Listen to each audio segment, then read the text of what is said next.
सफलता मिलने तक हार नहीं मानना चाहिए। एक राजा युद्ध में हार गया था। उसके सभी सैनिक मारे जा चुके थे।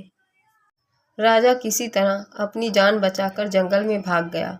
सैनिक उसका पीछा कर रहे थे। वह बचने के लिए एक गुफा में छिप गया। सैनिक राजा को जंगल में खोजते खोजते उस गुफा तक पहुंच गए। गुफा के अंदर राजा को ढूंढा, लेकिन सैनिक उसे ढूंढ नहीं सके। बाहर आकर सैनिकों ने बड़े बड़े पत्थरों से गुफा बंद कर दी। गुफा बहुत गहरी थी। अंदर की ओर राजा छिपा हुआ था। भूख प्यास की वजह से बेहाल हो रहा था। उसके शरीर में ताकत भी नहीं बची थी। शत्रु सैनिक गुफा बंद करके वहां से चले गए तो राजा अंदर बैठा बैठा सोच रहा था कि अब तो उसका जीवन खत्म हो गया। वह गुफा से बाहर कभी नहीं निकल पाएगा। राजा निराश हो चुका था। तभी उसे माँ की एक बात याद आई। उसकी माँ कहती थी कि तू कुछ तो कर, यूं ही मत मर।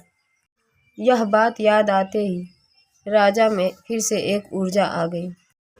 उसने सोचा कि कोशिश किए बिना हार नहीं मानना चाहिए। राजा गुफा के द्वार से पत्थरों को हटाने का काम शुरू कर दिया। कड़ी मेहनत के बाद राजा ने बड़े बड़े पत्थर खिसका दिए। किसी तरह राजा ने बाहर निकलने की थोड़ी सी जगह बना ली थी।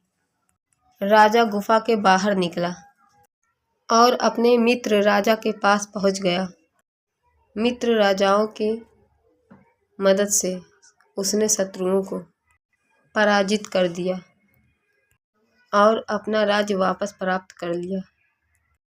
इस कथा की सीख यही है कि हमें सफलता मिलने तक हार नहीं मानना चाहिए। जिस पल हम हार मान लेते हैं उसी समय असफल हो जाते हैं। अगर आपको सीख अच्छी लगी तो लाइक करें, चैनल को सब्सक्राइब करें।